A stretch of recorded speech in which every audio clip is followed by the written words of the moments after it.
జీవ కిరీటం మాకు ఇచ్చావు, ముళ్ళ కిరీటం నీకు పెట్టాము. జీవజలములు మాకు ఇచ్చావు, చేదు చిరకను నీకు ఇచ్చాము. మా పక్కన ఉండి మమ్ము కాపాడుచుండగా నీ పక్కలో పల్లెముతో ఒక్క పోటు పొడిచితిమి. తండ్రి, వీరు చేయునదేదో వీరెరుగరు, వీరిని క్షమించు,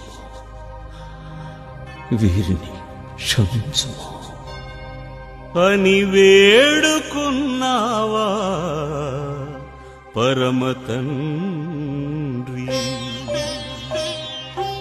ఎవరి కోసమో ఈ ప్రాణత్యాగము, ఎవరి కోసమో ఈ ప్రాణత్యాగము, నీ కోసమే నా కోసమే. కలువరి పయనం, ఈ కలువరి పయనం, కలువరి పయనం, ఈ కలువరి పయనం.